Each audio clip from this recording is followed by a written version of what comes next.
Let me turn the recorder on. Rick, can you start the YouTube recording?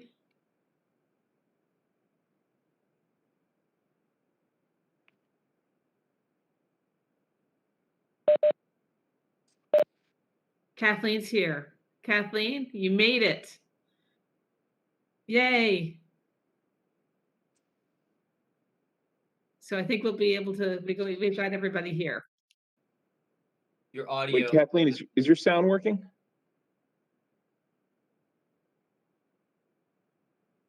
Kathleen, is your sound working? No, it's not working. Oh, now she's muted, so maybe she can unmute. Oh, let me unmute. Kathleen? Kathleen? Yes, can you hear me? Yes. Yeah. Oh, boy. Okay. We got there. All right. Thank you. Well, welcome everybody to the November 18th meeting of the Historic Preservation Commission. This is a regular meeting of the Montclair Historic Preservation Commission. Notice has been given in accordance with the Open Public Meetings Act by posting a copy of the notice on the first floor of the municipal building and by sending a copy to the Montclair Times, the Star Ledger, and the Herald News.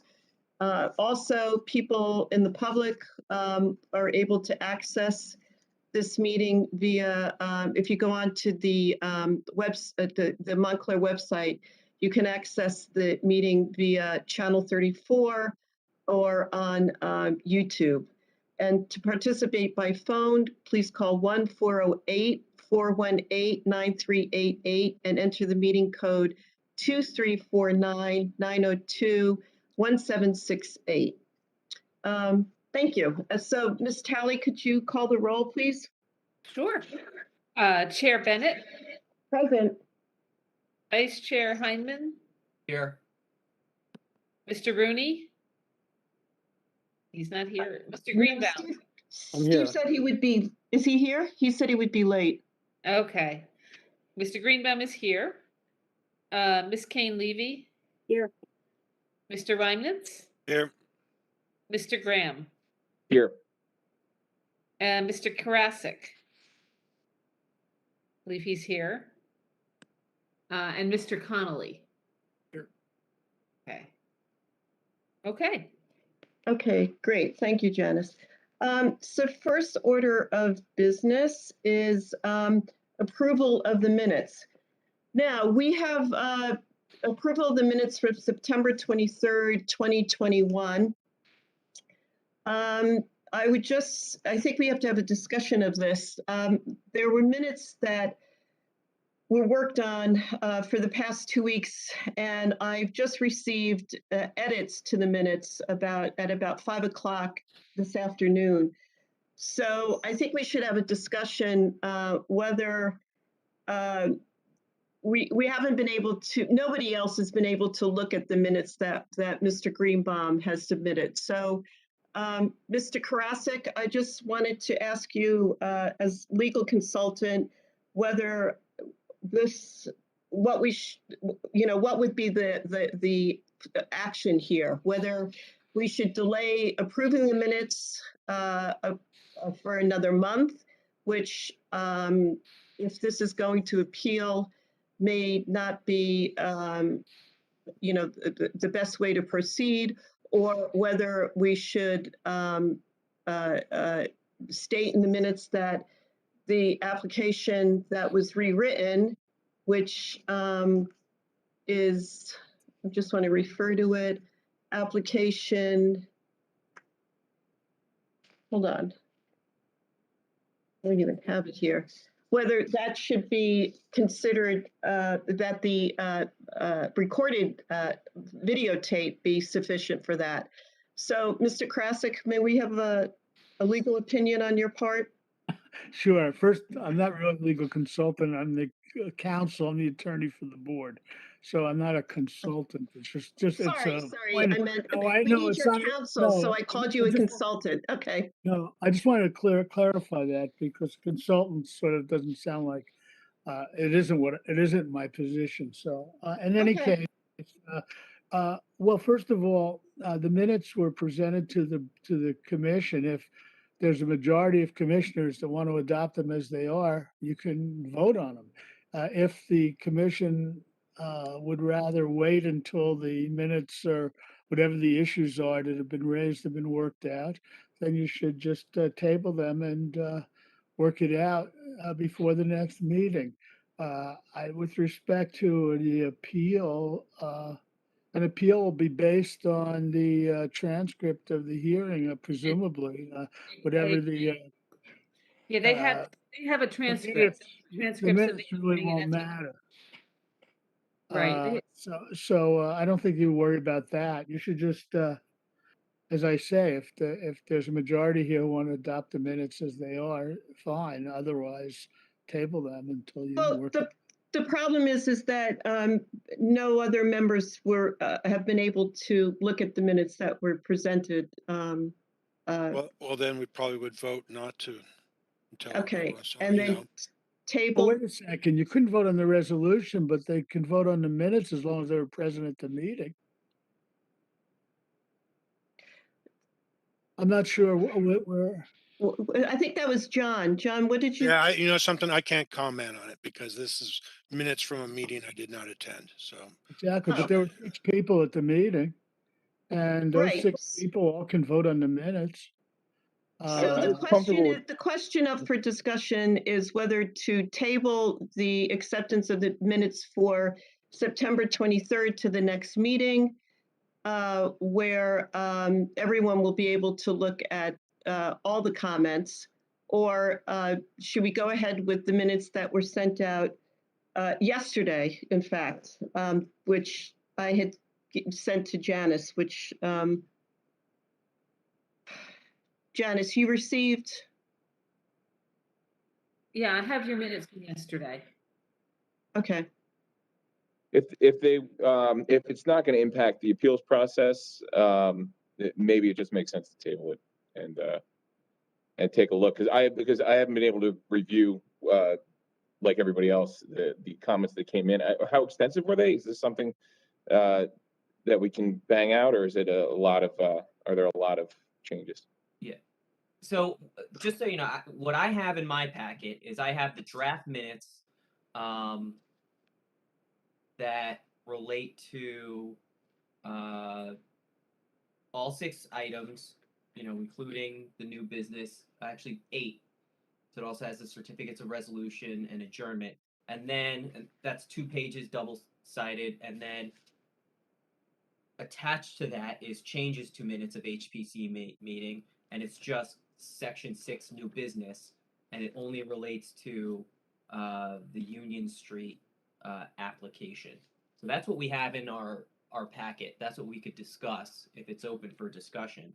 And to the extent that we want to address this tonight, my opinion is we should not be deviating from our standard practice and giving these detailed recitation, essentially parroting what's in the resolution, when our past practice is to just give the high-level summary of the application, who spoke, and the outcome of that application, with a reference to the verbatim record being available on YouTube for viewing.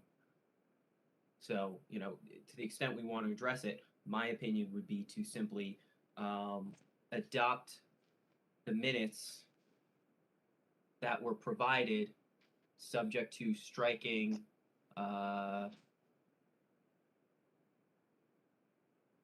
page 1, line 32 through 39, all of page 2, page 3, 1 through 10.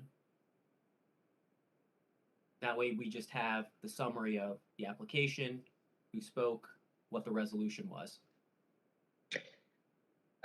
Okay, so Jason, you're suggesting adopting the minutes that were sent in the packet. Is that correct? Correct, with that amendment. Which lines are you striking, Jason? I missed. Striking page 1, lines 32 through 39. 32 to 39. Page 2, and page 3, 1 through 10. I would strike all of that and replace it just with a recitation of, on behalf of the applicant, Ms. Moranis spoke as a fact witness, Mr. Higgins spoke as an asbestos remediation expert, and Mr. Paul Beck testified as a structural engineer. Okay, Jason, may I just ask you again to repeat, to strike page 1, lines 32 through 39. 39, okay? And All then of what? page 2, all of page 2, Okay, and page 3, line 1 through line 10.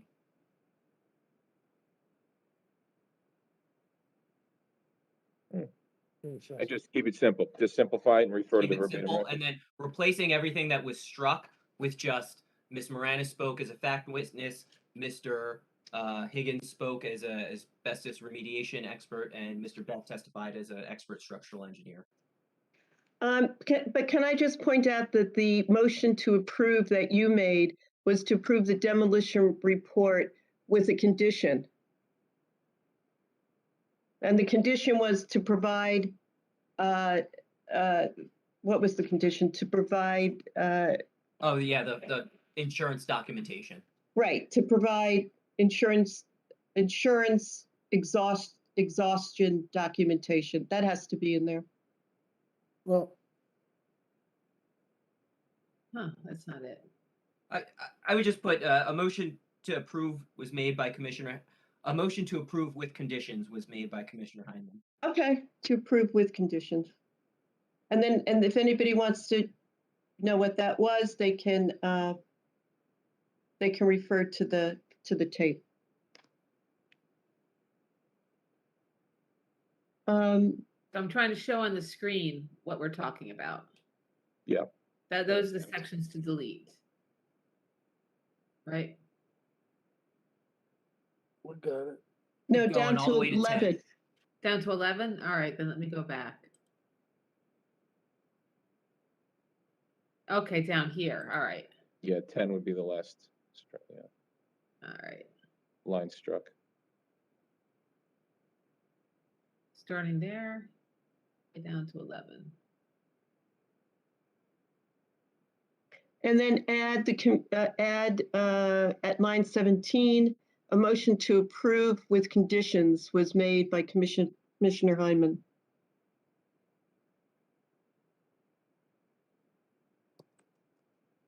I don't know what just happened. Let's see. Oh, Control Z it, yeah.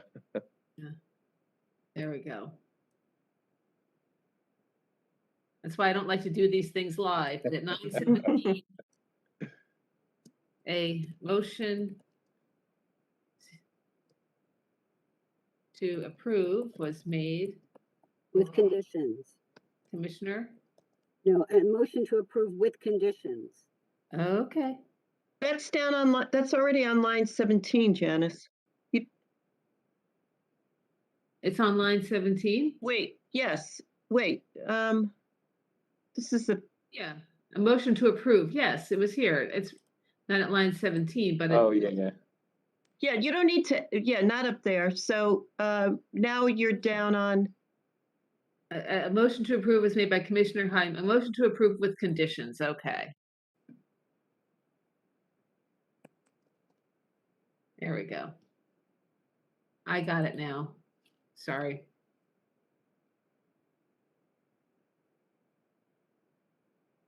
okay, Jason, is that all Yeah, that looks good. the comments that you, I'll second that. I think that's perfectly reasonable. Unless there are any other amendments to the meetings generally, any other sections, but that's all I had with. I think we respect already to- had a couple changes here. on page 4, under E. I saw the red lines on page 4. I'm fine with that. Okay. I would like to add something for a statement of fact of the application discussion. Is it concerning the minutes, David? Yes, Well, we have a motion on the floor. Does it add to the vote? I have no idea. Consideration of the vote? procedurally. I'm making a statement that I think that there's discussions that took place that are not reflected in the minutes. Yes, and Mr. Hyman just qualified that, where you would find those, which would be in the recording. So we have a motion on the floor. Who to accept the minutes as amended by Mr. Hyman. Who voted? We have the first motion. I seconded that, Kathleen. I'll call the roll, okay? Okay, Chair Bennett, yes, I accept as amended by Mr. Hyman. Vice Chair Hyman, Yes. is Mr. Rooney here yet? No, okay. Mr. Greenbaum, No, Ms. Kane Levy, Yes, Mr. Reimnitz? Abstain. Oh, abstain, right? That's right, okay. Right, and Mr. Graham, Yes, okay. Okay, thank you.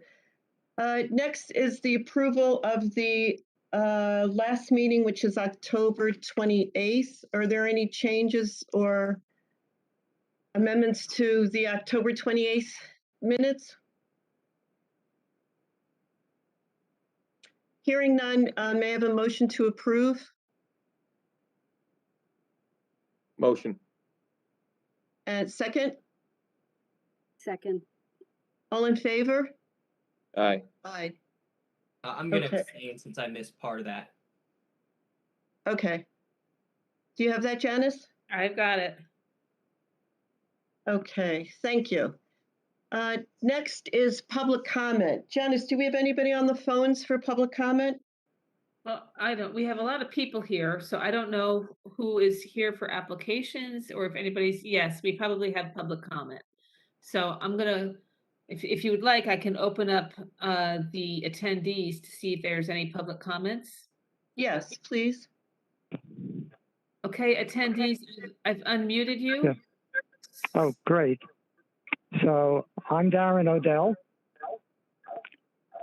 So you guys are hearing me? We hear you. Okay, so I actually tried to get in on WebEx and that seemed not to work. So I'm just calling Excuse in. me, you have to mute your listening device. Otherwise, we get an echo and it's hard to Yeah, let understand. me, hold on a sec.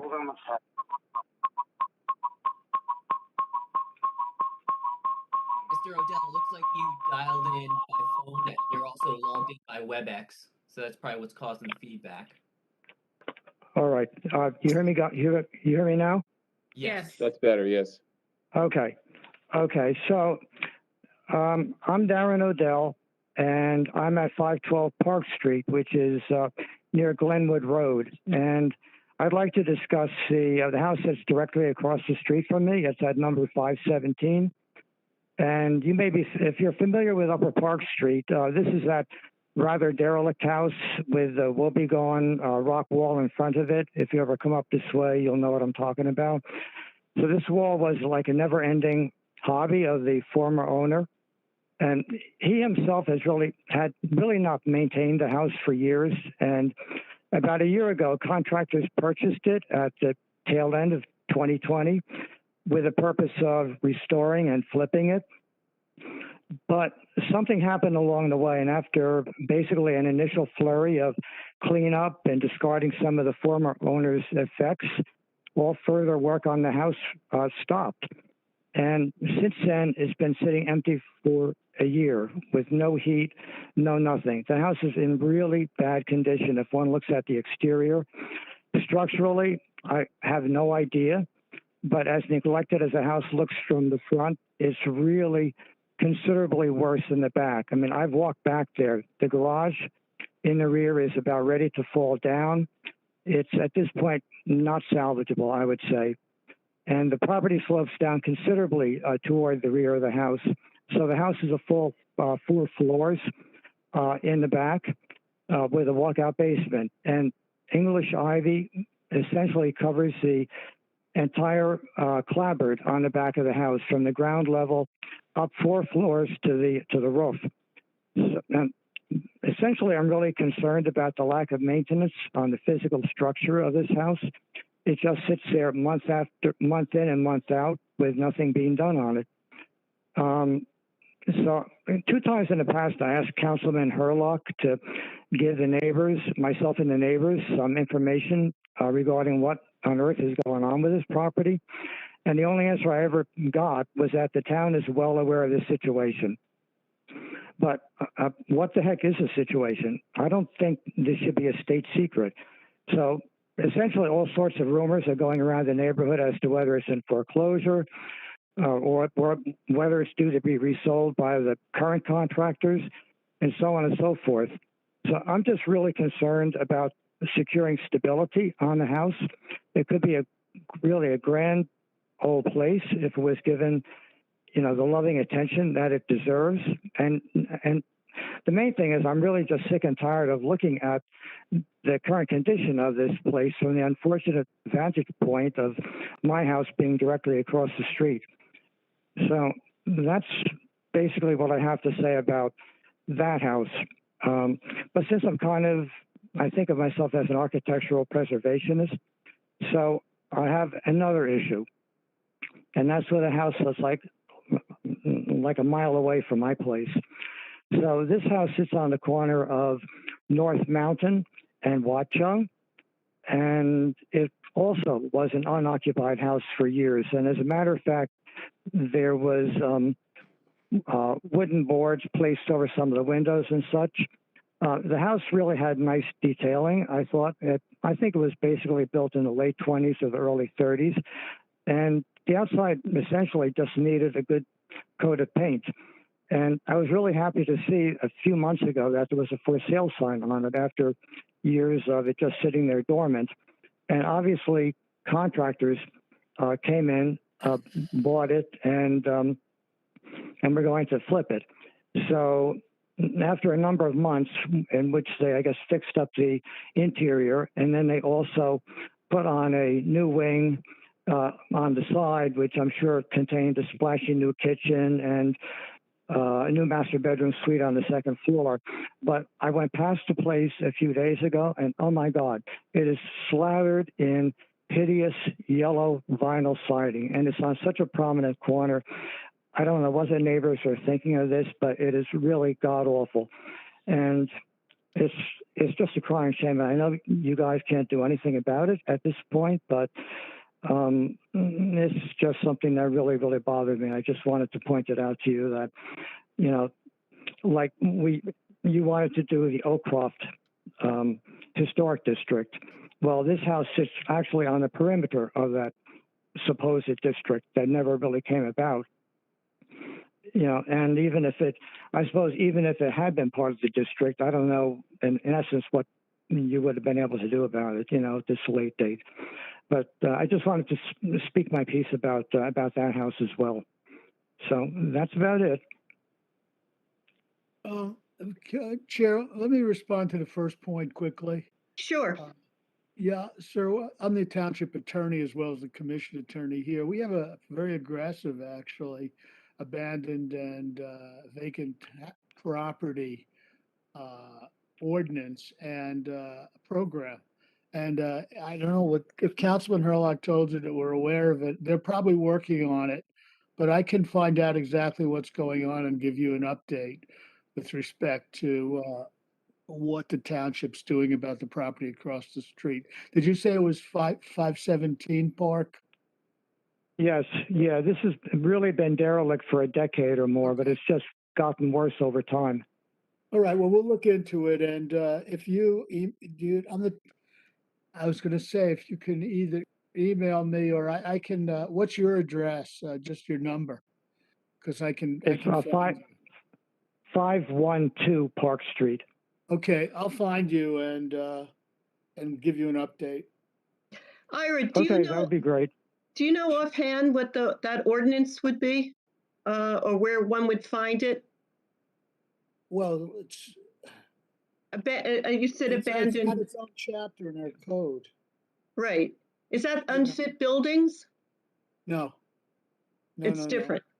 Yeah, I mean, Okay. this commission has nothing to do with it, actually. Right. You know, but we have as I say, we've been brought a lot of houses back online with the program, and you know, there's a lot of often work with the banks.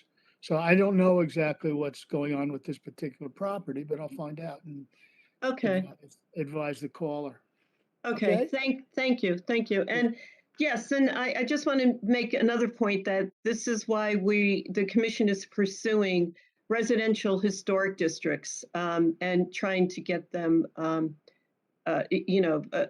trying to make a case for them and have people within the historic districts really buy into this. So Upper Montclair, the Commuter district is Upper Montclair Commuter district is the next grant survey, structural survey, which will be done for next year. So just keep a watch out. Look at the paper.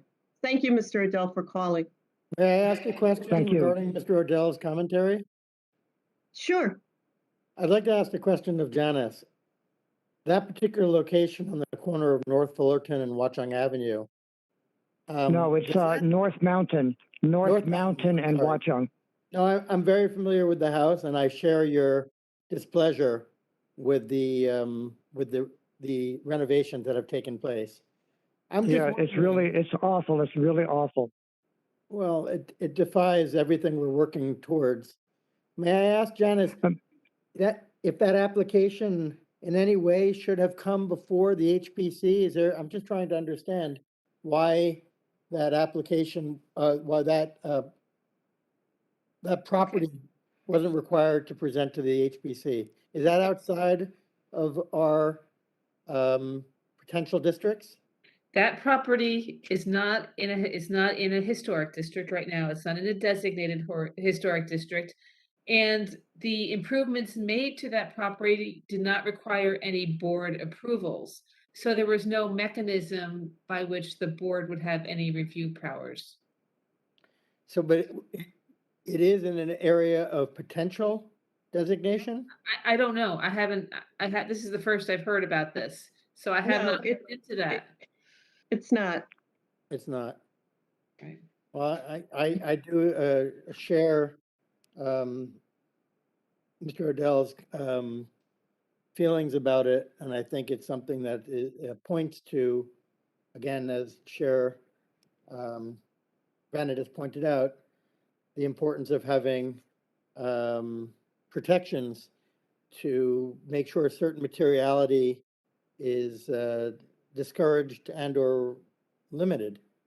Yes, I That agree. house happens to have been an architectural gem, very simple, very elegant, but a jewel. And I'm shocked and saddened to see how the project has evolved to where it is today. And Okay, thank you, Is there Mr. any- is there Greenbaum. any help- Let's see if there's. Is there any issue at this point with notifying the contractors, or is that just kind of hopeless about the displeasure of the board? And maybe they would, even at this late date, maybe they might, change the exterior cladding. We don't have jurisdiction over it. No, we don't have any jurisdiction over it. We no. can do it. Mhm. Sorry No, to say. this is something to Mhm. look to the future and really get the message out that historic residential districts are very important for the township. Thank you, Mr. Odell. Okay. Thank you. Okay, thanks. Bye-bye. Janice, thank you. Do we have anyone else for public comment? Okay, other members of the public, you are still unmuted. So are there any other comments at this time? I think not. So I'm going to mute you for now. Okay, thank you. At this point, public comment session is closed. So moving forward for committee reports, community outreach. I gave a talk at the Montclair History Center 2 weeks ago about the Nolan Plan, and you discussed land use and the various land boards and how planning started in Montclair and how it developed. So just to know that trying to get the word out there that about historic preservation and planning. We have 3 grants that we're working on. 2 are in the final stages. Stop the video, just let me know. And Stop the video. Okay. okay, we have 2. I'm sorry, we have 3 grants.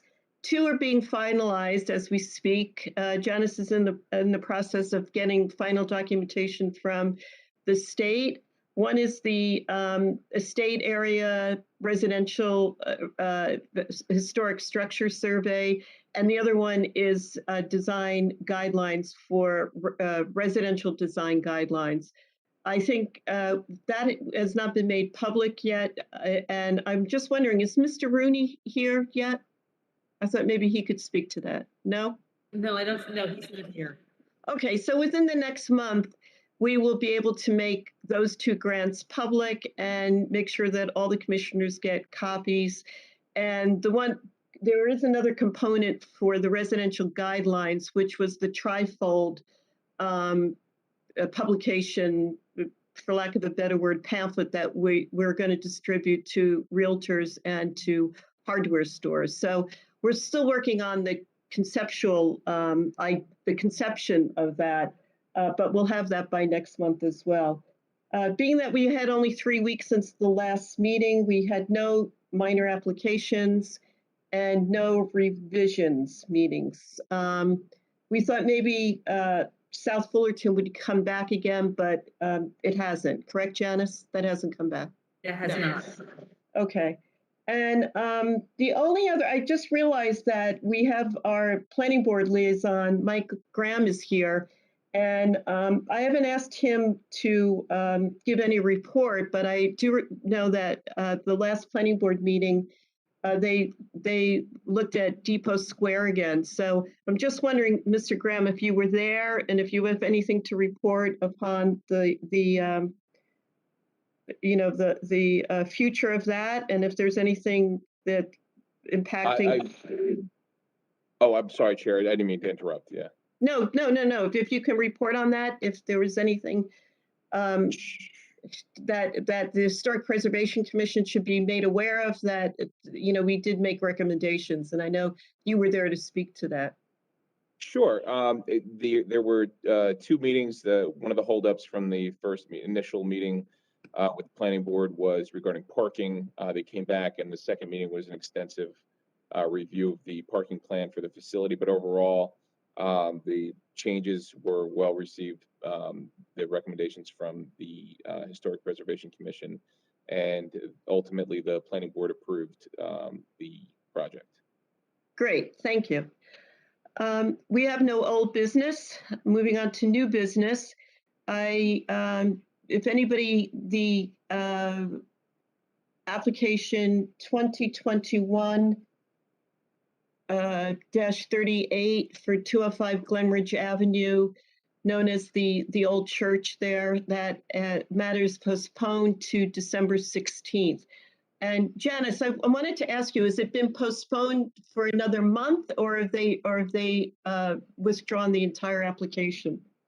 As far as I've been informed, the last correspondence I received from them was a request to postpone it to December 16th. Okay. And is there any, I know at the last meeting you thought that our HPC consultant, Tom, might be able to get in. Is there any movement made positive on that, or not yet? I think Tom can, yeah.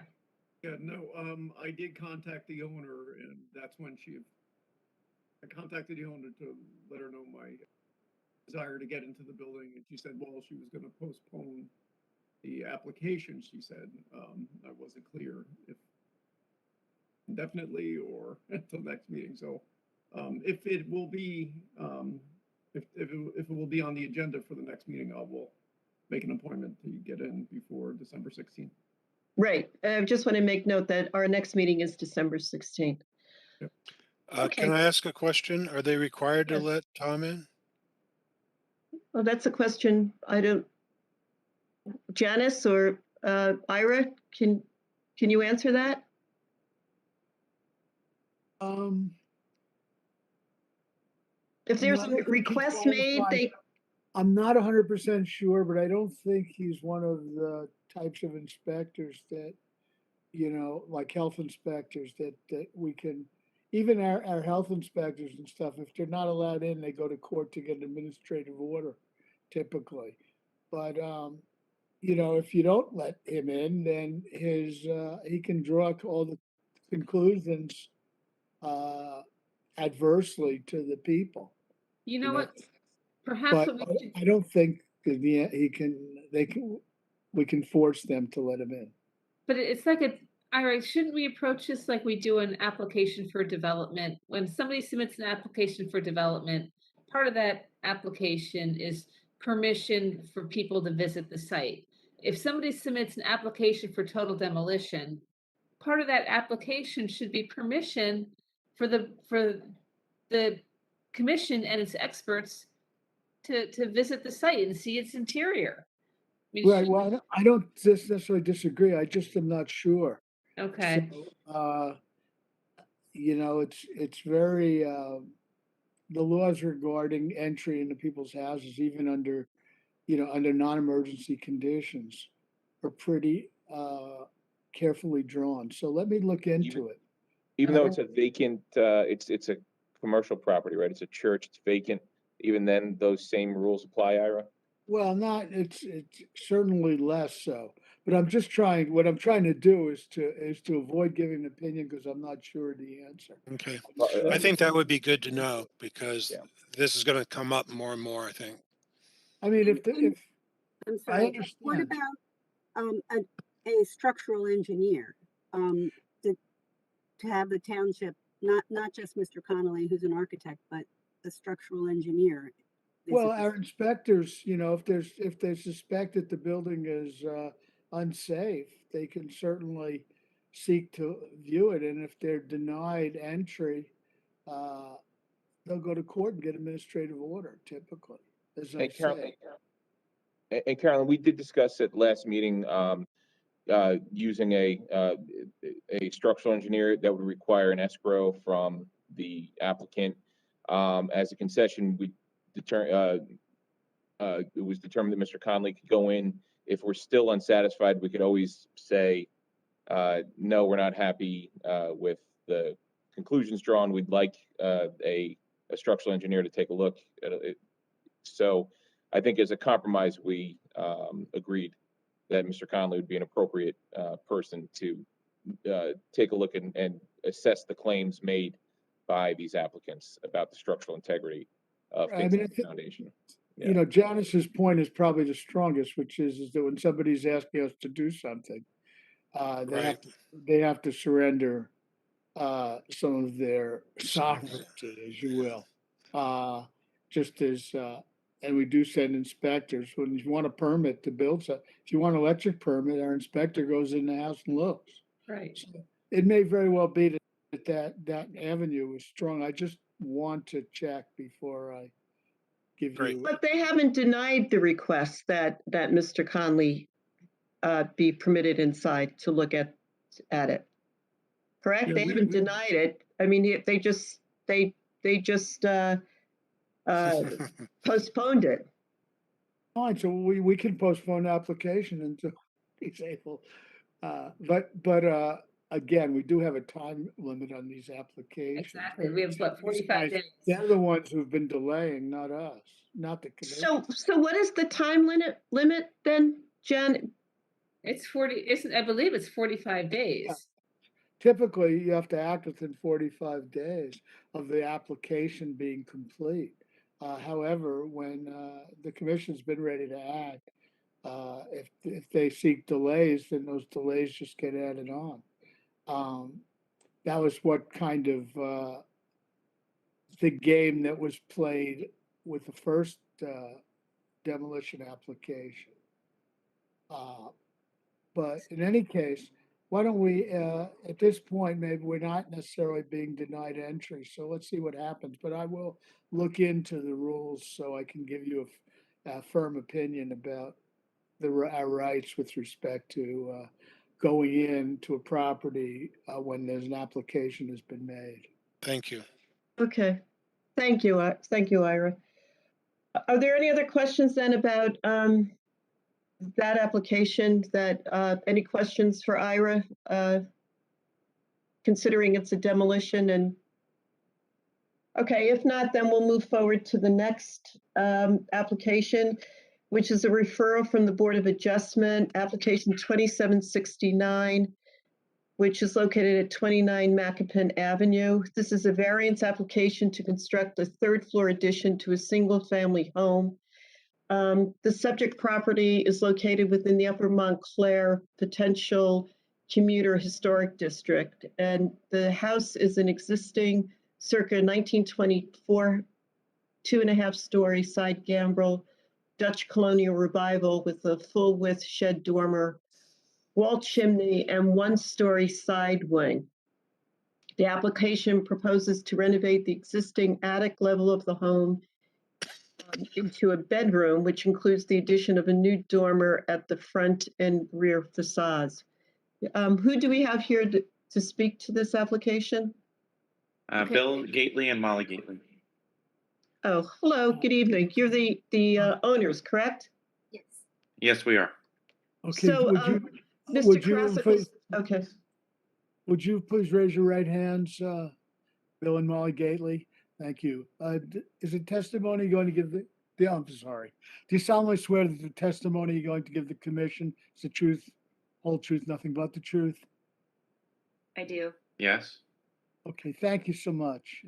You can proceed. Before we begin with your testimony, I just want to point out on the memo from the planning department on page 3, figure 3, it says a view of the subject property from North Fullerton. That's incorrect. So just for the benefit of our commissioners. So if you can that's actually Macopin Avenue. That's the picture of your house there, correct? Yes. Okay. So I just wanted to point that out for our commissioners. So if you could begin your testimony, tell us what you intend to do. Yes. So currently, the third floor of our home is carpeted and is used as a bedroom. We expanded our family this past December, and that we would like to make the third floor into a more usable bedroom space. Currently, we can only walk directly in the center without hitting our head on either side. So what we're asking to do is to take the back of the house and expand or kind of lessen the steep of the roof line in the back of the house, and to add a dormer to the front of the house for closet space.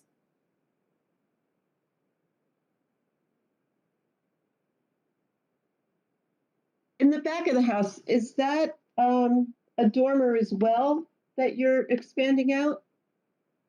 It is not a dormer, it's the roof line. So you can see in the top picture on the left, that's the current roof line that goes from the point of the third floor and ends at the top of the second floor. Yes. And the picture just below it, we are lessening the steep significantly of the roof line. But it is, from a variance perspective, considered a dormer. And James can chime in if she needs to. Yeah. It's a third floor. So you're going to the Board of Adjustment to have that third story in the back because it stretches the full width of the house. That's part of one of the variances. Yeah, because it's greater than 50%, correct? Right. So the dormer on the front meets our ordinance. It's the dormer on the back that requires the variance, and that's why they're going to the Zoning Board of Adjustment. Okay. All right. Thank you. Is there any other testimony that you'd like to add? Mrs. Gately?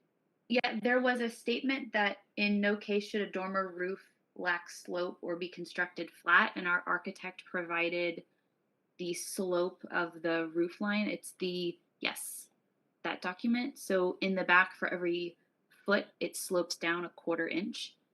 So it is not flat.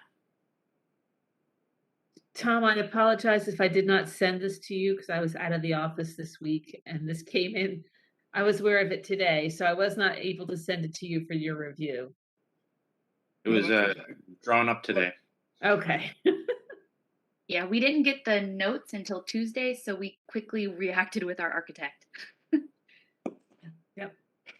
Okay, Tom, can you, when you, can you see that? I can, yep.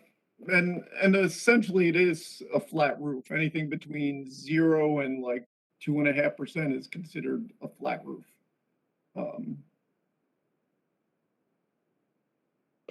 Okay, thank you. So what, is there any other testimony besides that, Mr. and Mrs. Gately? Are you through with your testimony? Because we'll have the commissioners ask questions now. That was going to be my number one thing is, were there any questions about our testimony provided? So I guess you've led into that. And then additionally, point number one on the document provided by Conley and Hickey, it made mention of maintaining the look of the neighborhood. I have several addresses listed within our neighborhood that have front dormers to indicate that if we were to add front dormers, that it would not change the look and the feel of the neighborhood. Do you have any pictures? Do you have pictures with you now or just addresses? I just have addresses. I assumed if we were to look at pictures, we would end up looking at them on Google Earth. We could, yes, we could ask Miss Talley to do that. What are the, can you give us 2 addresses, please? 39 Macopin and 41 Macopin. Okay. Or let's go with 39 Macopin and 9 Nassau. Okay. Janet, can you, oh, great, thank you. I think it would be beneficial to look at those before commissioners ask questions. Sure.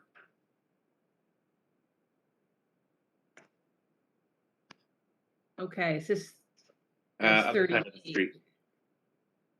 Is this the one you're talking about, 39? The blue one. The blue house. The blue, okay. There you go. As well as the greenhouse next to it. See the dormers? Okay. Right, but there's a big difference architecturally between your house and both of these houses. We're not opposed to the dormers in the front of the house. Well, I'm opposed to a dormer on top of a dormer. So your house is the Dutch Sorry. colonial revival house is constructed with a side facing gable with a dormer on the front and rear already. Both of these houses that we just looked at do not have dormers on them. And then your design is essentially putting a dormer on top of a dormer, which in my view is So the area where our front door architecturally is, appropriate. the area So that- where our front door is considered a dormer, just so I'm No. understanding. No, the second floor is a dormer. Oh, So you're putting a dormer on top of a dormer, which architecturally I think is a little out of There we go. context. Yeah, can you just zoom in on that, Janice? Or, Is that the house? yes. we're yes, looking at? that's, That is a yes. house. Okay, well, that's not really a dormer. That's, if you look at carefully how it's constructed, Well, if you read the you have a false roof that wraps around. if you read the architectural descriptions of a Dutch colonial revival house, those are called dormers. There, that's a better view, Janice. Can you bring that up? Because you could see that, you could see where the, yeah. Okay, great. All right, so keeping, Beautiful house, by the way. keeping that image up, maybe we can, with commissioners have any questions for the applicant? Why don't we start with Mr. Reimnitz? I don't have any questions. Mr. Graham? No questions. Mr. Greenbaum? Is Mr. Greenbaum here? Mr. Kane Levy? Yeah, I did have a question. So the addition that you wanted to construct in the dormers, what material would you be using to clad them? I don't know how to. Do you know the answer? I do know Oh, the answer. okay. So we were gonna maintain the current construction materials of the house, no new materials. Uh, so the paint would be the same, the wood material that is on the house would be the same, the roofing material would be the same. Everything is designed to be the same. And you wouldn't be recladding the house. It would just be adding to it with wood clapboard dormers. Yes, Correct. and it would be repainted the same green color to match. Yes. And we're hoping to have the same roof as well. And Mr. Rooney, is Mr. Rooney here? He is not. Okay. Janice, can you put up the, what they're proposing to do, on page, now that we see what the house looks like? Is this I what think you- it's the next page on the bottom left front. This There's, what you want the elevation? You want the elevations? yes, This for is the this- proposed, this is yeah, the proposed, dormer. yes, that one right there. Can you zoom in on that a little? Yep. Okay, great, thank you. Have all the commissioners had a chance to ask questions? Yes. Okay, thanks. I have a question Is there about any? I had a question. Oh, sure. Sorry, Jason. Go Proposed ahead. windows on the proposed dormers on the front, are those going to match the lateral windows on the second floor? Absolutely. They're intended to. Yes. That's what we've shared with our architect, is that we want to keep the same window style, we want to keep the same siding, we want to keep the same color, the same roof, the same everything, because we want to make sure that this house looks like it's always belonged on this street, always belonged in this town. Okay. Any other questions then from commissioners? Any questions from the public? If not, Mr. Conley, can you please review your comments? Well, I think we touched on all three of them, but my first comment was the addition of the dormer on top of the existing dormer overwhelms the traditional architectural style of the Dutch colonial revival house. The applicant shall provide a roof plan showing the proposed dormers, which we looked at the beginning here. And in no case should a dormer roof lack slope or be constructed flat, which is essentially what is proposed for the rear of the house, the dormer on the rear. Okay, great. Thank you. So why don't we open it up for discussion now? Mr. Reimnitz?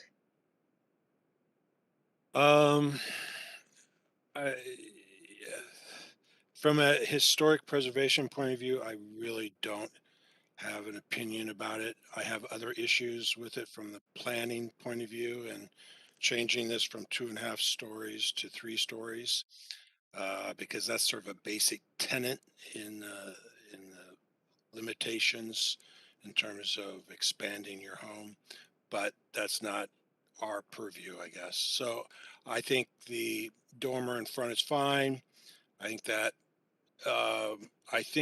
your window sizes are going to be based on certain required sizes. If any of those spaces up there are bedrooms, there are opening requirements which may change these windows as you show them. I'm not sure.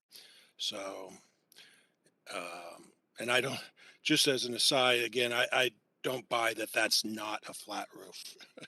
There is no flat roof in terms of zero. If it's 0%, it doesn't really work. So I don't know any flat roofs out there that are 0%. So those are my comments. Okay, Mr. Graham? I agree. I don't have an issue with the dormer in the front. My concern is the slope of the roof in the back. But that's, if I'm not mistaken, that's not our purview, right? That's the zoning board of adjustments that will make that determination, correct? Overall, I don't have an issue with the design of the home. Yeah, Thank you. That's it. Mr. Hyman? I don't have an issue with the application. Regarding the flat roof in the back and the requested variance, again, it's in the rear. It's not particularly visible from the right of way, so it's not really in our purview. And in terms of a zoning impact, it's not really going to impact the light, air, setbacks, anything like that. So I don't really see an issue on that flat roof in the back and increasing the square footage of the third floor, which, it exists, it's there, but it's a slight expansion. Okay, thank you. Mr. Greenbaum? I think he's left. He sent a Okay. text saying that he was leaving at 8:15. Oh, okay. Thank you. And Caroline, do you have any comments? Yes, Janice, could you please put up the front elevation? Okay. Yeah, I just think I don't oppose a dormer up there, but I think it's a little awkward the way they're two gabled dormers, then the way they kind of kiss and meet in the middle. I think that's really atypical for a dormer condition.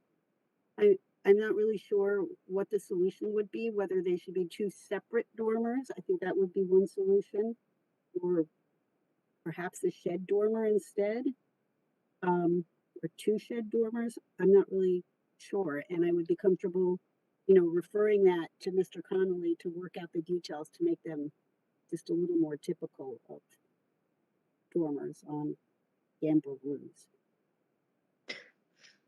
And I'd like to echo that. I feel that the arrangement is awkward, the way that it's stuck up there, and you really don't see the resolution where they meet. Where do they meet? Like Caroline said, are the separate dormers? You could see that there would be individual sides. So I think that the dormer arrangement up there is very awkward, and also the size of the windows, which I think would overwhelm what the second floor and even the first floor. I think it's overwhelming. I think it's too top heavy on the third floor. But Mr. Reimnitz's point is that you need a certain amount of window opening. So I think that the front dormers or that front dormer or dormers or however, that is a very awkward, look to it. Especially since at least one of them is a window into a closet. So I don't think there's any need for it to be as big as it is. It could be, much squatter and steeper pitch. Rectangular, correct? Like a rectangular shed dormer. All right. Has everyone had a chance to comment? I think so. Any public comment on this application? Are we still allowed to talk as the applicants? Or Sure. Let's just see if there's any public comment, and then. Hold on. Which I don't think there is. So please, Ms. Gately, go ahead. So when we were working with our architect on what we wanted to do, the intention was to bring more natural light into the front of the house. And the inspiration for the dormer is a house that's on the corner of Park and Lorraine, across from the Academy. I don't know if you could pull that up, Janice. Okay. Yes, it's hard to. All right. Which corner is it on? on Lorraine Park? The east, northeast, the which east corner? The East, northeast. northeast, it's a blue house? Yes. Okay. Yeah, that, you know whose house that was? Timothy Seawall's house, who developed a lot of Upper Montclair. Colonial Revival. Which house am I looking at here? Let's see. Turn 180 degrees. It's right behind where you're looking now. Oh, here it is. Okay. There it is. So that dormer specifically was the inspiration for what we would like to do to the front. Now, certainly that roof line is much larger, and you can put some additional windows at that center connection piece, which we are unable to do. But you, can I just say, the resolution in your design where the dormers, where that roof meets, I think Caroline said where they kissed, is that, how is that resolved in your drawing? the roof plan that was provided today gives a above view of how much room there is where they kiss up. Here. I can't read that. I don't know what that. It looks to be about 1.5 to 2 feet of a horizontal plane between the two dormers. Right here.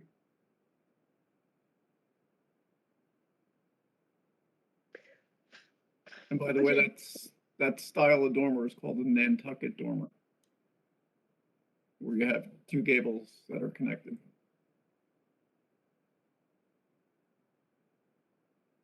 Okay. And Janice, can you go back to the one that you just had up, please? The photo? Yes, please. The blue one? Yep. There you go. Well, proportionally, these windows are squatter than the rest of the house. So, I mean, it maintains the appearance of an attic story, whereas I think your dormers the windows within are just as tall as the windows below. So I think there's a proportional issue that can be looked at.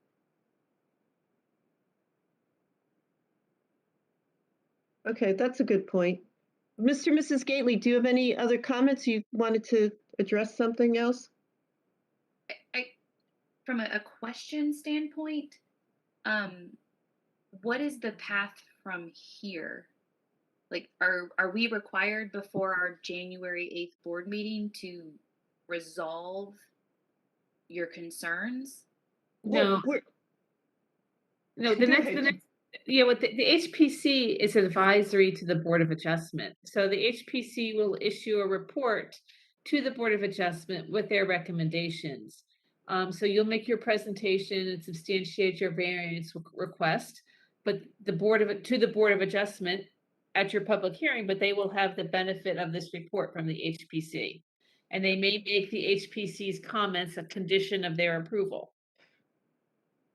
Okay.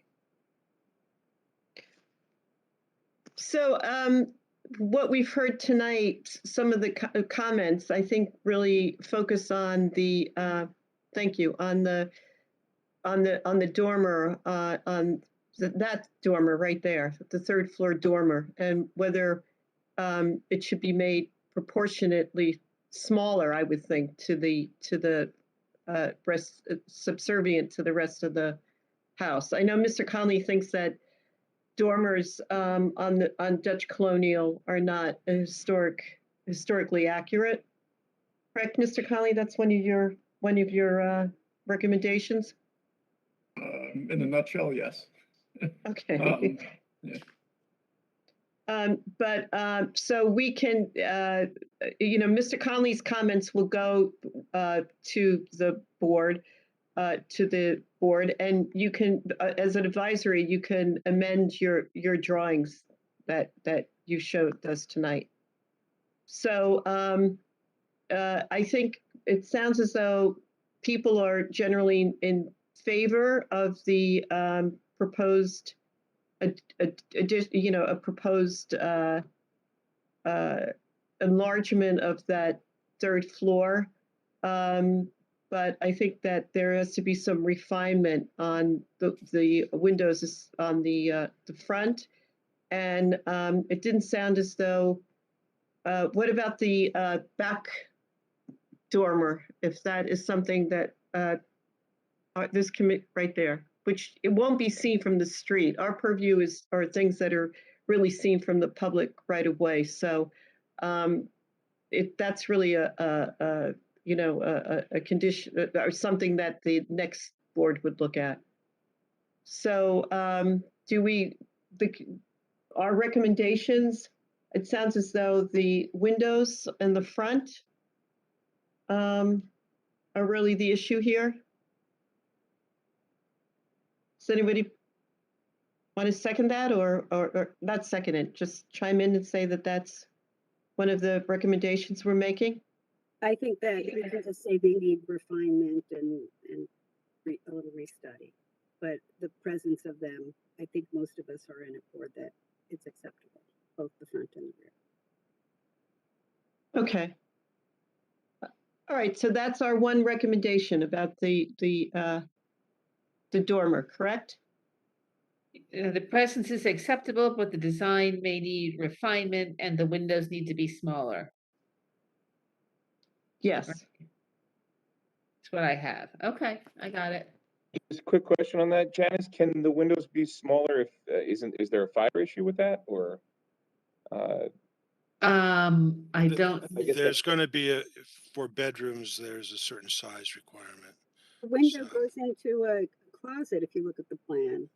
There's no bedrooms up there? Well, those dormer, the ones on the front, those are Both- There's a Both of closet them do, and a Carol? nook. Yeah.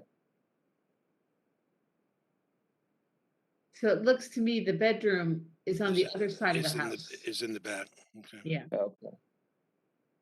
So that might be all right then if it's a closet, correct, John? Yes, it's just about the bedroom. Okay, so as long as you keep that a closet. All right, so we have the recommendation about the windows, the dormer needs to be smaller, and that whole arrangement between needs to be more refined, I would say. Okay. Okay, thank you, Mr. and Mrs. Gately. You're welcome, and thank you. Thank you. Sure. Okay, then. Next up is application, which is also a referral from the Board of Adjustment, application 2770 at 58 Stonebridge Road. This is a variance application to construct an addition to a single-family home. We are hearing this to give recommendations to the zoning board because it sits within the estate area potential historic district. It's a circa 1970 1.5 story, 5 bay side gable, colonial revival, single family residence. Now I looked at the documentation that the surveyors provided, and it does say that it comes from a subdivision tract from a 1952 subdivision. So there might have been additions later on to this home. It's a 3-bay front porch, is covered by a large facing gable supported by Tuscan columns, window openings and casement windows. The applicant proposes to construct a new shed dormer above an expanded front porch and to expand the existing garage. And we have drawings provided by Francis Klein. And I believe, do we have the owners here, or who else is going to speak to this application? Francis, I've made you a panelist, as well as Gisela, you're a panelist, and Melissa Elbaum, you're a panelist. So if you turn on your microphone, you'll be able to participate. Okay, everyone who's going to testify, would you please raise your right hands? Do you solemnly swear that the testimony you're going to give this commission is the truth, whole truth, and nothing but the truth? Yes, I do. Okay, whoever said yes, just tell us your name so we know who it was. Gisela, I do. Okay, and Francis, are you there? I think he's trying to turn on, he's, Hold on, I'm talking to him on the phone. Let's see. Francis, you can't get your microphone turned on? Are you there? I know we did this before. Can you? Okay. Because I made you a panelist. Oh, there we go. Okay. Now you're, Sorry, I had to turn it on again. Okay, did you hear the oath? Did you say I do? No, I didn't hear it. I missed Okay, it. do you solemnly swear that the testimony you're going to give this commission is the truth, whole truth, and nothing but the truth? Yes, I do. Okay, and just state your name, please. Francis Klein. Thank you. Anyone else? Just the two of you? Yes, and my esteemed colleague, Gisela Bazzelli. I'm Okay. here. Okay, And I believe Melissa's there too. I don't know if she's gonna talk. Yeah, The owner. Melissa and Lawrence Elbaum. all right, would you raise your right hand and solemnly swear that the testimony, the two of you, okay, well, would you both solemnly swear the testimony you're going to give the commission is the truth, whole truth, nothing but the truth? Yes. Okay, and just state your name so we have it on the record. Melissa Elbaum. Lawrence Thank you. Elbaum. Morris, was that? Lawrence. Oh, Lawrence, okay, thank you so much. Okay, Madam Chair. Okay, and Mr. and Mrs. Elbaum, you're the owners of the property, correct? Correct. Okay, great, thank you. So Janice, if we can just pull up the drawings?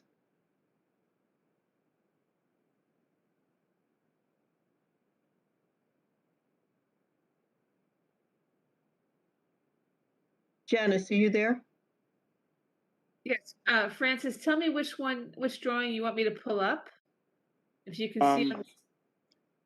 The plan A03 revised per Mr. Connolly's comments of 2 days ago. It's got a date of November 17th, I think. Yeah, we revised it based on Mr. Connolly's comments. So A3? A3 is the plan, and A4 is the roof plan, and A5 is the elevation. Okay. We start with the plan, A3.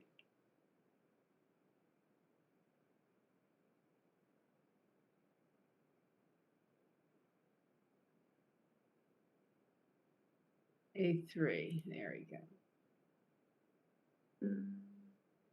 It's going to be a little patient. It's coming up. There we go. There we go. Thanks so much. And I'm going to zoom in a little bit.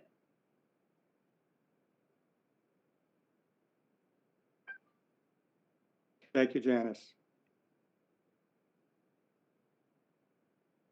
Maybe a little less. There we go. Okay.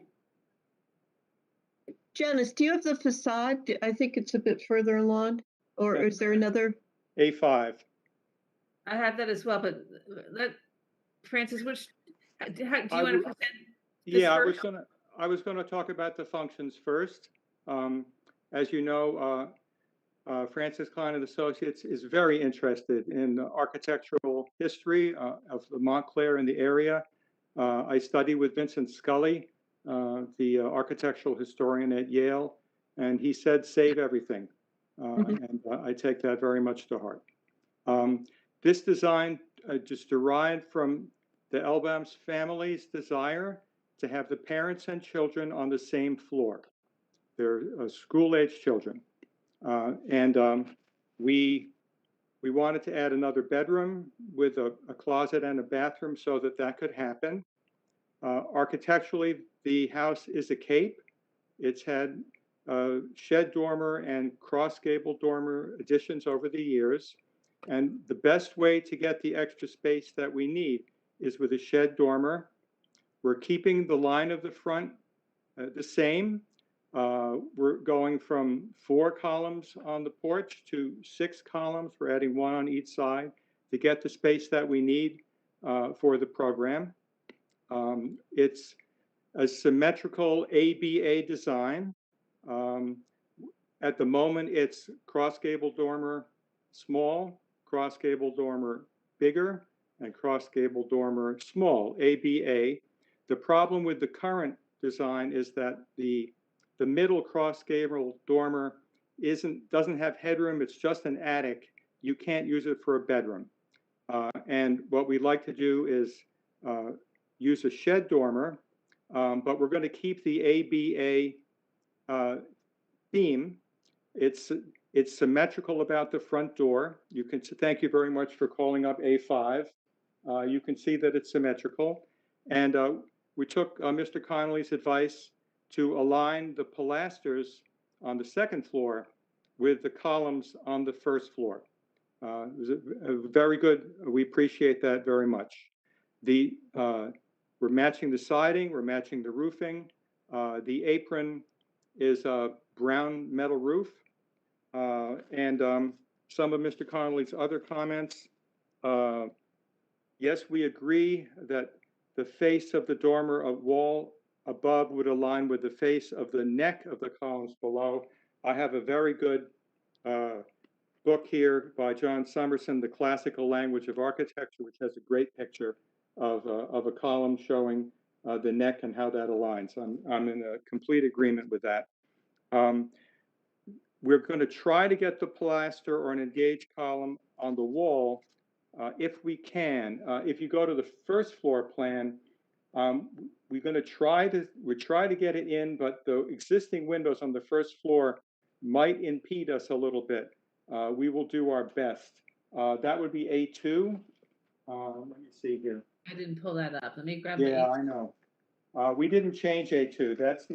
That's from the September set.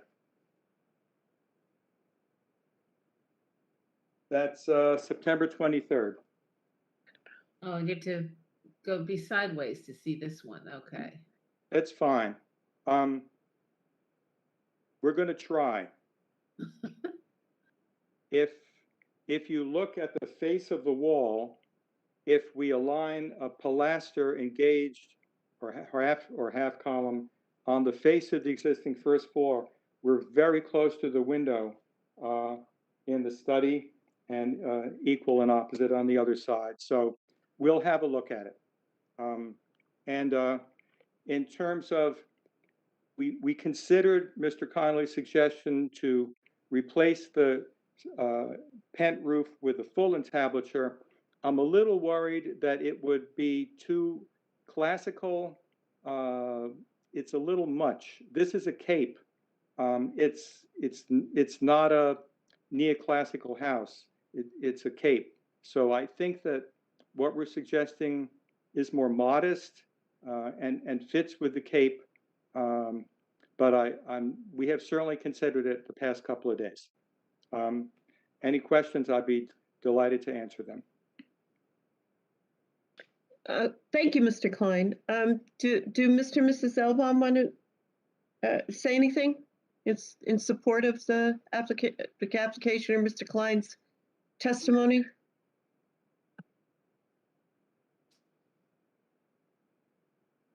No?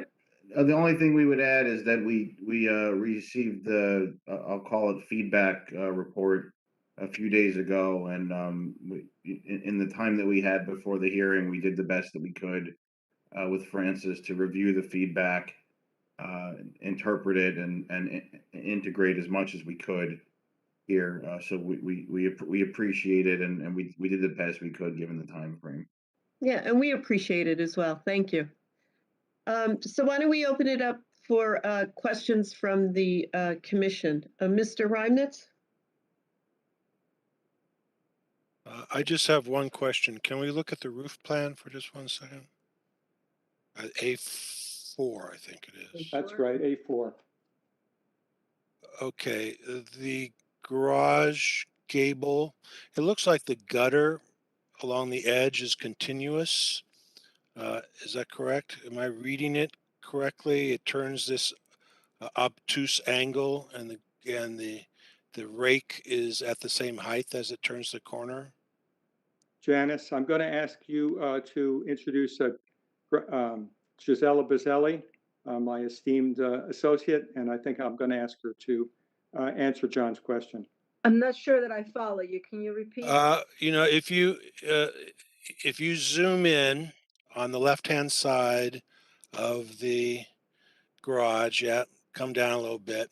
When I read this roof plan, it looks to me like the gutter on the right-hand side of the garage is continuous and it runs back.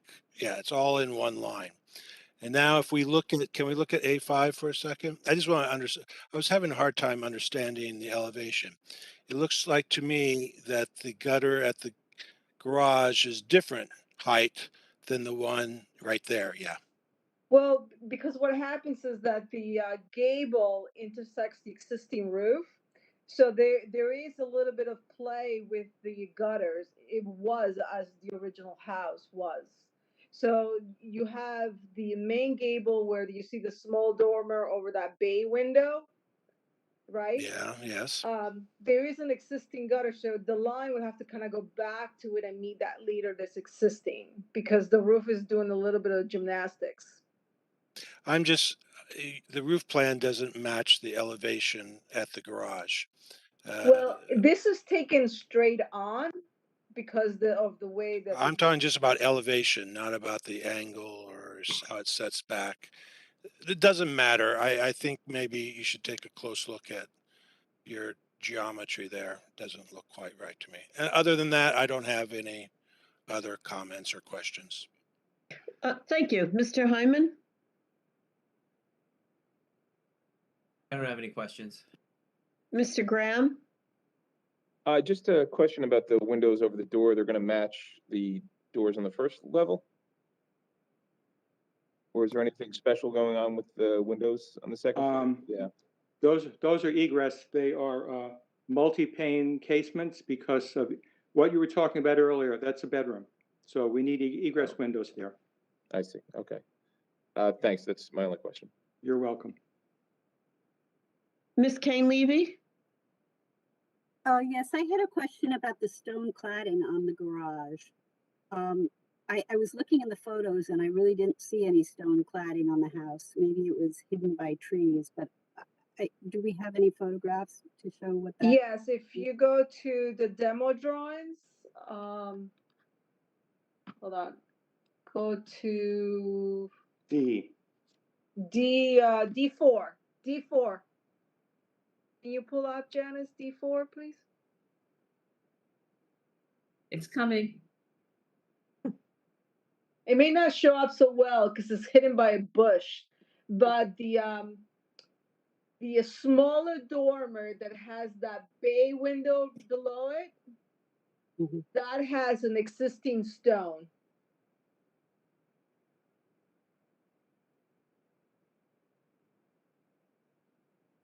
It's in the photograph, is being hidden by that pine tree. You can't see it. Here? You can't see it. So you're in. Zoom in on that one, Janice. Yeah. You can see it on Google Maps also. Yes. But in the demo drawings, it's showing that the existing cladding is there. So right there, that is where the pine tree is. That's existing stone. And can you also zoom in on the columns that you're proposing to replicate, like the capitals of these columns? You mean here? Yeah. Existing? Yeah, the existing. I'm just curious. So it's a little blurry. Do we know a little bit about the history of this house? It looks like it was a ranch house, and this portico looks like it was tacked on at a later date to me. But do we have? Yes, that's it was an addition by the prior owner. Okay. All right, those are my questions. Thank you. Are there any other questions? I don't think Mr. Rooney is Mr. Rooney with us? I think, no? I think Mr. Greenbaum is left. Okay. Do we have any questions from the public? There is no public. Okay, Oh, so if we have no question, one more question. What is the cladding that you're proposing for the house? We're gonna match the existing, the same Which is- exposure. And is So, that presently wood and you're going to do wood, or what do you yes, it is presently painted wood. painted wood? Okay. okay, so why don't we, I have no further questions. Why don't we open it up for discussion? Mr. Reimnitz? I don't really have, You know what, before, I'm sorry, I think maybe we should listen to Tom's comments before we have that. I'm sorry. no problem. Excuse me. Go ahead, Tom. You have That's 4 okay. comments, and I know that they've addressed a few of them. Yeah, and I'd like to thank the applicant and Mr. Klein for addressing them, but could we look at the proposed revised elevation? Yeah, so my only concern is I was so focused on the columns in the original submitted design, because they didn't align, and I think there were more of them. But now, with the new design, the windows really stand out to me on the proposed dormer. There is no relationship to the windows below. They are symmetrical, but it seems like they should align with the windows below or be in between the windows below. There's almost no relationship, right, with the proposed windows. I don't mind the 4 center windows, but the 2 windows, I think, that are in the bathroom and one's in the closet. Well, in order to put them on center or something, it would interfere with the walls of the bathroom and the walk-in closet. Well, it looks like they were shifted over in the previous design, right? They were inboard a little bit. Well, in order to Closer. get the pilasters to align, we align. And that did a was my different other layout. question. My other question is, are the pilasters necessary?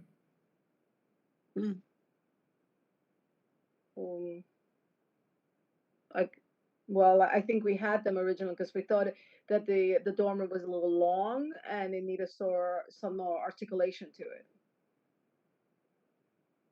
You know, that's the reason why we had the taper columns originally.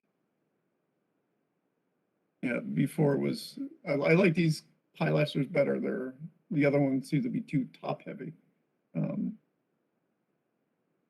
But I mean, that's just a question. I'd like to see it without the columns and the windows moved over. If you go back to the plan and you see where the windows are, moving it over is going to be a rather difficult thing to do. Well, it just means there'll be. You have room. I would have to get rid of the pilasters. That's right. But if you go back to the elevation, bring in the line of the windows, they don't align anywhere with the plans. Well, they did previously though, right? If you have the original design had those. None of the windows, the previous design didn't align with the windows below. Not your design, the original building before you. No, it was a gable roof. Didn't have any windows. It had an octagonal window. No, the dormers that were there that are no longer going to be there. It was a gable dormer with no windows. The 2 side dormers you're talking about? That's right. Yeah. Oh, you. Is there Can we look at the existing elevation? Yeah, look at DO4. Okay. Top right. Right, they aligned with the windows below them, did they? Yep. More or less, yeah.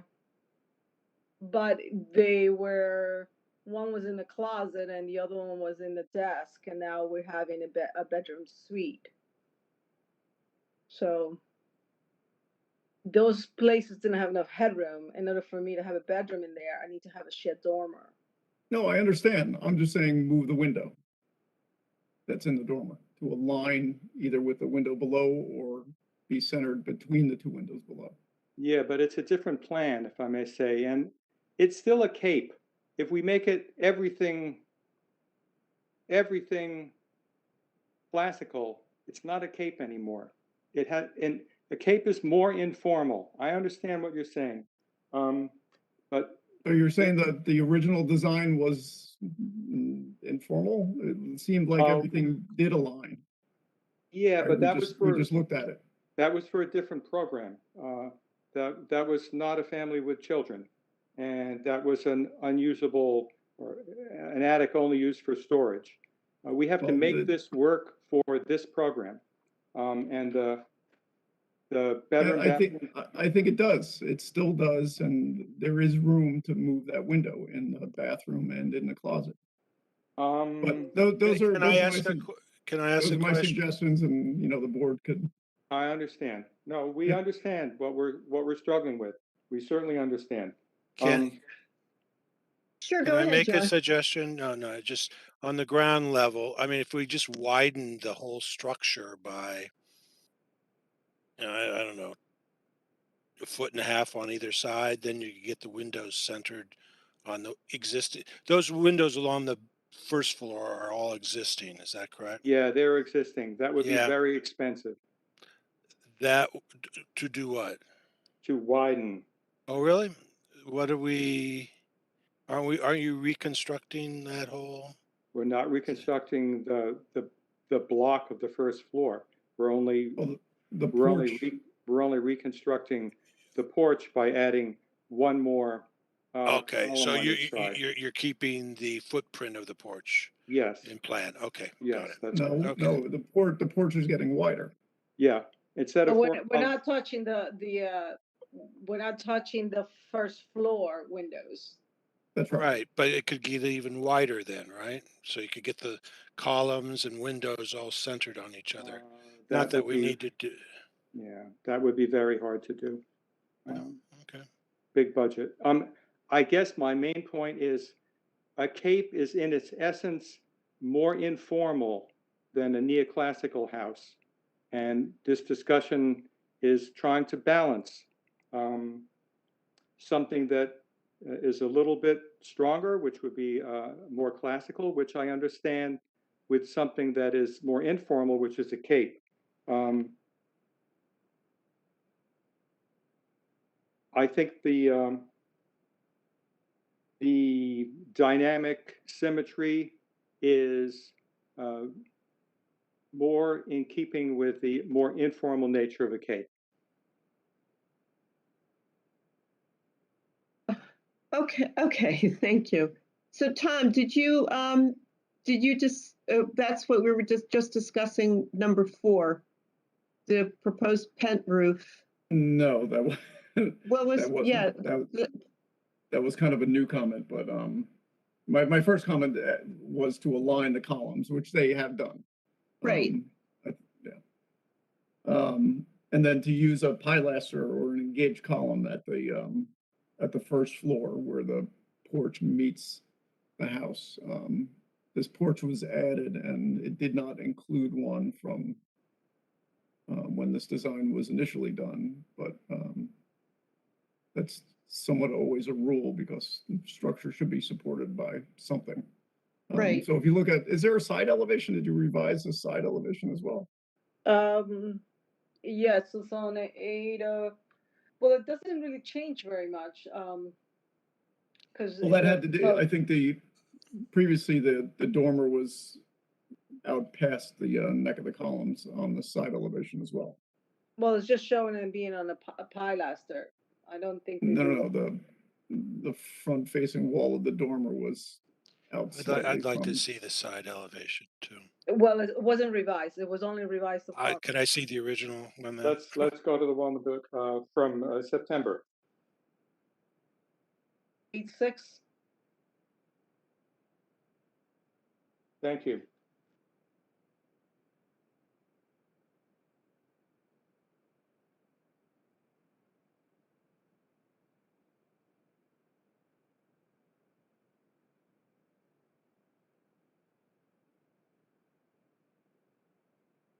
Tom, that's about as informal as it gets.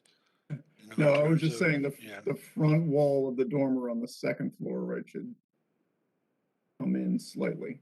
Yeah, It's to sit, kind of yeah, overhangs. in the class, in Summerson's little, detail he has, yeah. And a pilaster should be Right, at the, yeah. Um, yeah, and my last comment had to do with the kind of that metal pent roof. I thought replacing that with a true full entablature. The architrave that's kind of there now was again done in the 70s, I guess, and that was somebody's attempt to jazz up the front of the building by creating those panels. It's kind of odd.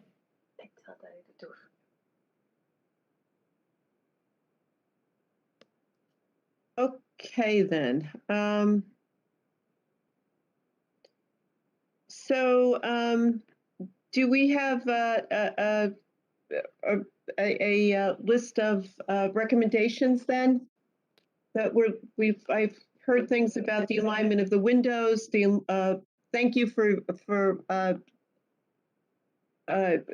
taking on using Tom's comments about the aligning of the columns.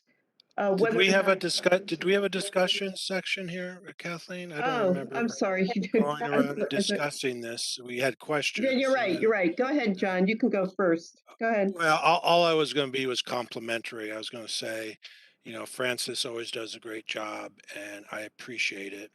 And I would agree with Tom with the second floor of the new dormer should line up with the columns below. It just looks top heavy the way it's drawn. It's minor stuff, but I think it's better detailing to line up. Other than that, thank you. Okay. Mr. Hyman? I don't have any additional comments. Mr. Graham? Yeah, no additional comments. I'm supportive of the design. And Ms. Kane-Levy?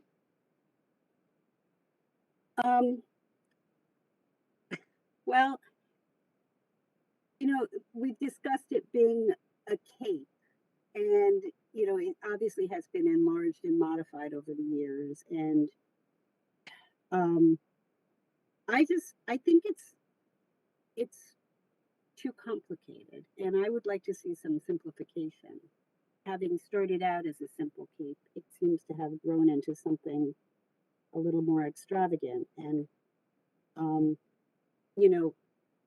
maybe the different materials, like introducing that metal roof, maybe the garage being clad in stone, maybe it should be clapboard.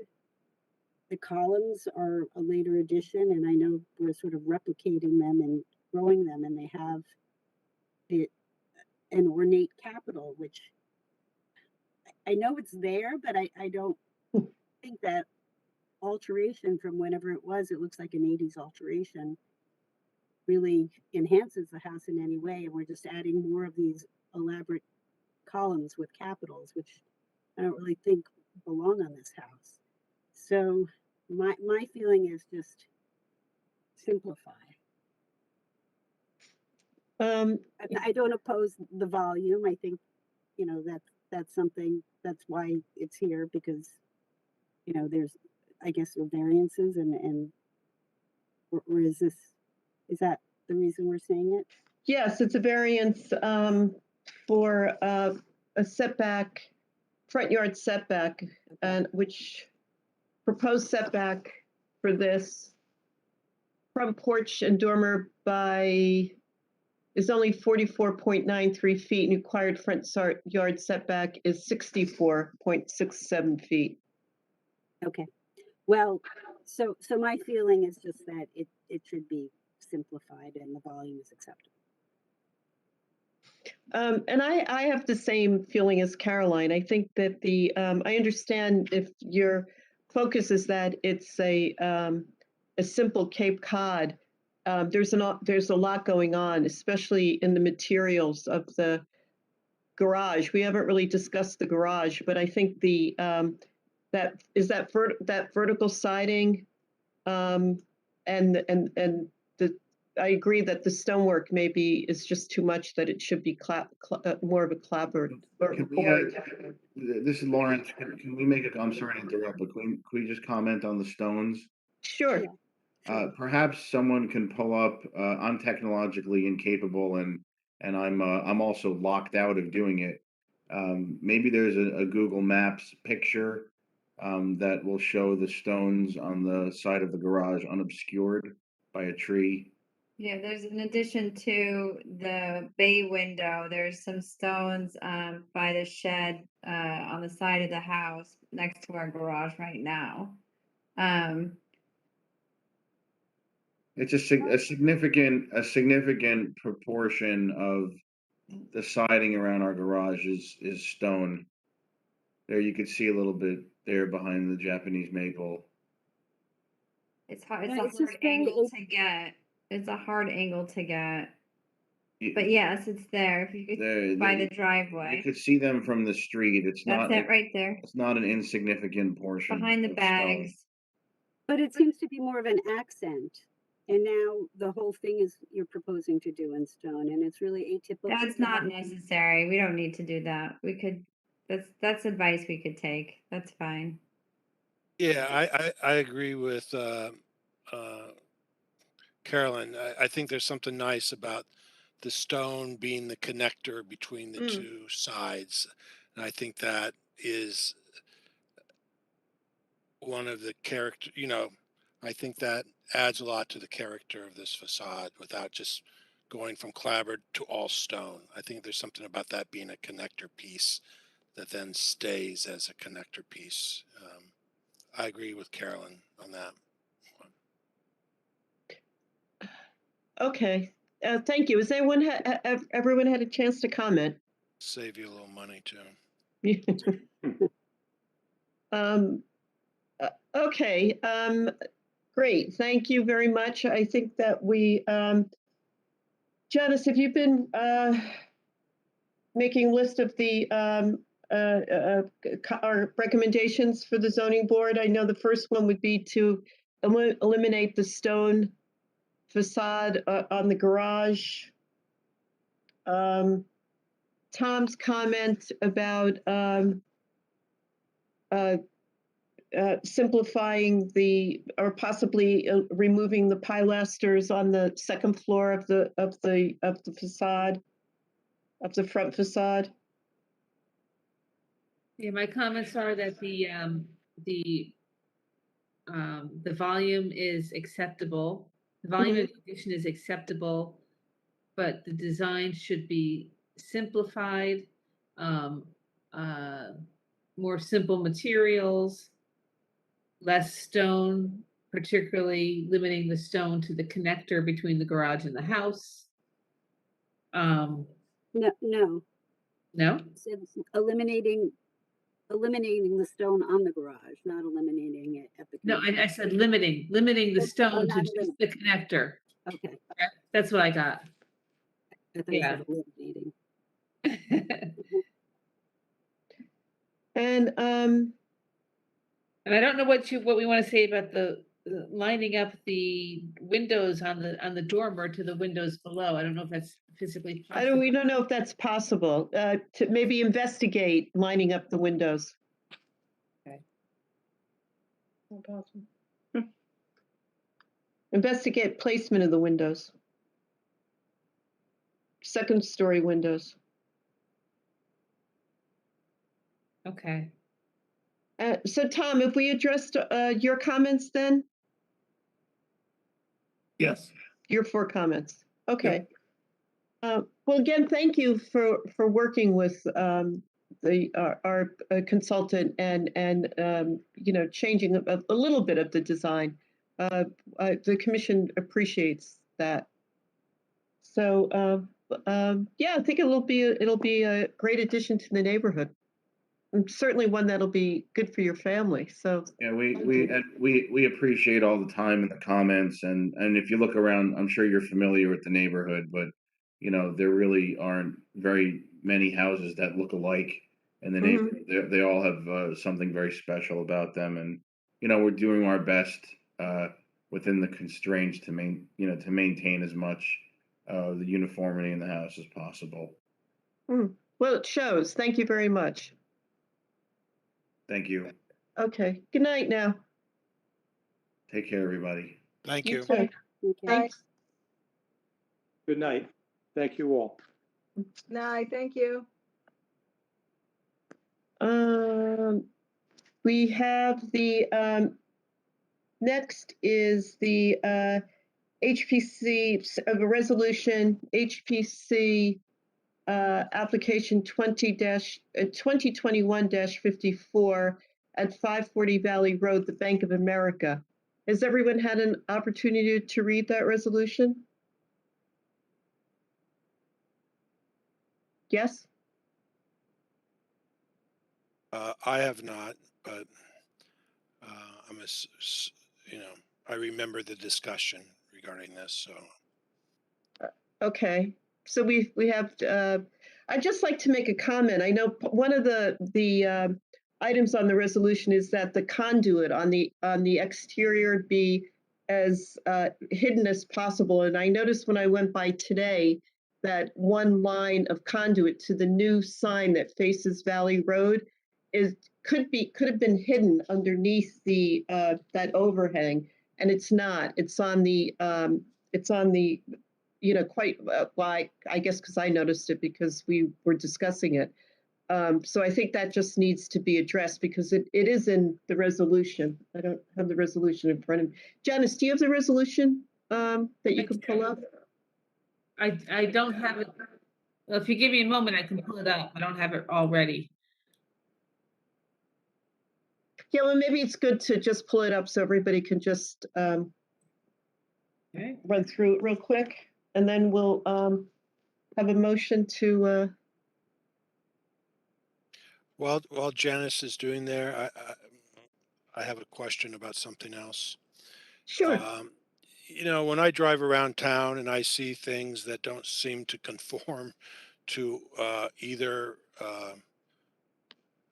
things that have come before us or things that have been done without coming before us, what is the who do we inform? Who do I reach out to say, hey, I don't remember ever seeing that sign come before us at the HPC. Why is it there? Who do? John, you can call me. Okay. And when Tommy starts on November 29th, you can contact him. Okay. And he'll follow up. In the past, that was one of the things that Graham had done. Because people would notify me and I would send a picture to Graham and then he would notify the owner. But yes, and then that they're not in compliance. So yes, you're right. Those are violations that if you do see something, say something. So yes, that's I think that's an important aspect of what we do here. Yeah. Okay. Thank you. Sure. Janice, can you just go up a little further so I could just see what? Which section? What, you want to see the top?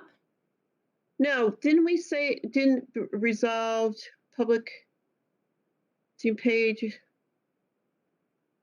The conditions are number 8, if that's what we're looking for. Right. The conditions, okay. Yes, the electric conduit shall be relocated to an inconspicuous area and all unused. So I think that's something that probably they need, we can vote on this tonight and approve this, but that's something that they have to be made aware of, that conduit in the front, it's white, which really stands out on the wall. Okay. And that's what the basis of my question was. There's an example of something that was done in contradiction to the resolution. And how do you, right? They didn't locate it in an inconspicuous area, according to you, right? Right. Okay. So yeah. How do you bring that up and direct that? So we direct that to the planning people. Okay. Right. Exactly. To Janice. Okay. Yes. So if everyone's had a chance to go through this, read through this quickly, if you haven't before, we have a motion. Okay, I move to accept the resolution as written. second? Second. Okay, that's Jason. All in favor? Aye. Aye. Okay, okay, thank you. So our next meeting is December 16th. But before that, we know that we are anticipating, Janice is anticipating the new assistant planner to come on board, Tommy Shibelia? I think it's Sibylia. Sibylia. Yeah. Mhm. So well, now I have a question procedurally. Will he take over your function now as secretary for the December meeting, or is that something that we have to vote on in January? Is that a formality? What goes on there? We'll take care of that in January. We're gonna be both attending the meetings together. Yeah, he's Okay. got to get up to speed. Yeah. Exactly. Yeah. There's some training involved. Okay. All right. Well, we look forward to meeting him then, Janice. And I'll be in touch with about those grants, because I think it's important as soon as we get the final grant, the two, that our members have copies of those. Okay. Yeah, we're working on gathering all the pieces of those, particularly the 800-page historic survey. Mm. That'll be a fun read. On a dark and stormy night. Okay, so may I have a motion? If there's no other business, may I have a motion to adjourn? I move to adjourn. Second? Second. All in favor? Aye. Aye. Aye. All right. Well, thank you, everybody. Have a very happy Thanksgiving. Thanks, Yes. Janice. Thank you, Ira. Thank you, Tom. And Okay. see you next time. Yes. Thank you Bye. all. Bye-bye. Happy Okay. Thanksgiving. Thanks, everyone. Bye. Bye.